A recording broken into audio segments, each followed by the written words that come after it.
नमस्कार बंधुरा welcome back to my channel. আমি ঐশ্বর্য এসে পড়েছি আবারও নতুন একটা দিনে নতুন একটা ব্লগ মানে নতুন একটা রেসিপি নিয়ে। তো দেখতেই পাচ্ছ বন্ধুরা চলে এসেছি রান্নাঘরে। আর এই দেখো উনুনে জাল হচ্ছে দুধ। তো বুঝতেই পেরেছো কোনো একটা নতুন রেসিপি নিয়ে চলে এসেছি আর কি। নতুন বলতে শীতকাল পড়েছে, শীতকালে এখন নানা ধরনের পিঠে পুলি এইসব খাওয়া হচ্ছে আর নতুন গুড়ও উঠেছে, তাই আমি দিয়ে চলে এসেছি আজকে তোমাদের জন্য পাটালি গুড়ের পায়েস আর কি। পাটালি গুড়ের পায়েসটা করবো। তো এই দেখো এখানে দেখতেই পাচ্ছ বন্ধুরা, এখানে আমি দুধটা বসিয়ে দিয়েছি, এখানে দুধটা জাল হচ্ছে। আর কি কি নিয়েছি সেটা আমি তোমাদেরকে একটুখানি দেখিয়ে দিই। এই দেখো এখানে নিয়েছি চাল, এখানে মোটামুটি ওই এক মুষ্টি মতো চাল নিয়েছি। আর এখানে তোমার এই দেখো নিয়েছি এখানে গোটা পাটালি নিয়েছি। এই পাটালিটাকে যেহেতু হাফ হাফ করা আছে সেহেতু আমি এইভাবেই দিয়ে দেবো, আর একটু ছোটো কুচি করেও তোমরা দিতে পারো, তাতে তাড়াতাড়ি গলে যাবে। আর এখানে নিয়েছি কিশমিশ, কাজুটা আমি দেবো না, আমি আজকে কিশমিশ দিয়েই শুধু করবো, তার জন্য এখানে নিয়েছি এক মুঠো কিশমিশ। আর এখানে আমি নিয়েছি মোটামুটি ওই 2 প্যাকেট দুধ। আমি এটা গুঁড়ো দুধের করছি, এখানে 2 প্যাকেট 10 টাকা দামের দুধের প্যাকেট আমি নিয়েছি। তোমরা চাইলে বেশি পরিমাণে নিতে পারো, যে যেমন খাও আর কি। আর এখানে মোটামুটি ওই 100 গ্রামের মতো আমি পাটালি নিয়েছি। তো চলো দুধটা এখানে জাল হয়ে যাক, তারপর আমি তোমাদের সাথে আবার আসছি দেখা করতে।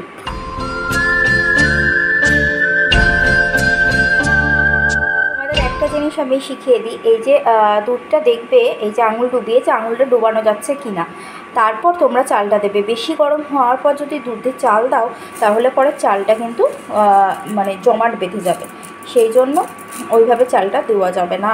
অল্প অল্প গরম থাকাকালীনই চালটা আমাকে দিয়ে দিতে হবে।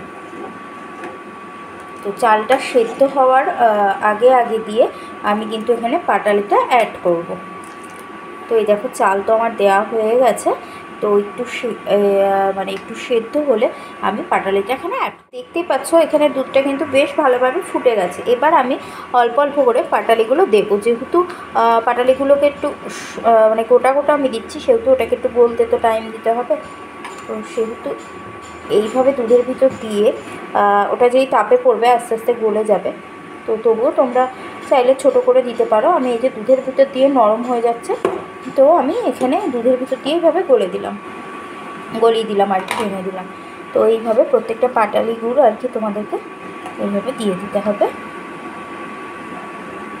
দেখো এটাও দিচ্ছি কতটাই বড়, ও গলে যাবে। দিয়ে দিলাম সব গুড়টা, এবার এটা আস্তে আস্তে হতে থাকুক। এই দেখো এইভাবে ভেঙে দেবে আর কি, এই যে নরম হবে যত তত কিন্তু গলে যাবে।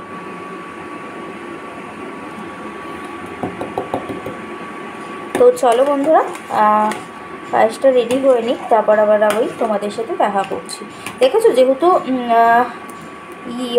অল্প গরমে দুধ চালটা দিয়েছিলাম, সেহেতু কিন্তু দেখো বন্ধুরা চাল কিন্তু দলা বাঁধেনি। আর দেখেছো যেহেতু পাটালি দিয়েছি দুধের কালার কিন্তু চেঞ্জ হচ্ছে, এই দেখো। তো চলো রেডি করে তোমাদের সাথে দেখা করছি। এখানে আমার পায়েস একদম লাস্ট মুহূর্তে, এখন আমি এখানে কিশমিশগুলো দিয়ে দেবো।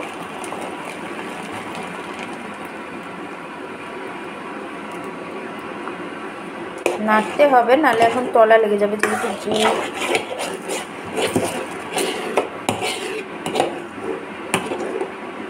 দেখো বেশ সুন্দর কিন্তু কালার এসছে। ক্যামেরা ঝাপসা হয়ে যাচ্ছে ধোয়া।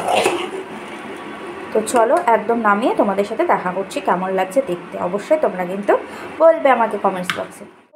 আর কি রেডি, তো তোমাদের একটু দেখিয়ে দিই। এই দেখো বেশ কিন্তু জমাটি হয়েছে পায়েস, তো খুবই সুন্দর হয়েছে।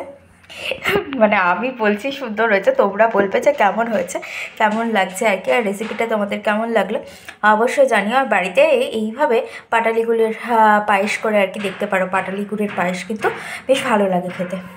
তো এই দেখো, তো চলো আজকের মতো এখানে টাটা। সকলে ভালো থাকবে, দেখা হবে অন্য কোনো দিন অন্য একটা রেসিপি নিয়ে বা নতুনত্ব একটা ব্লগে। তো চলো আজকের মতো টাটা।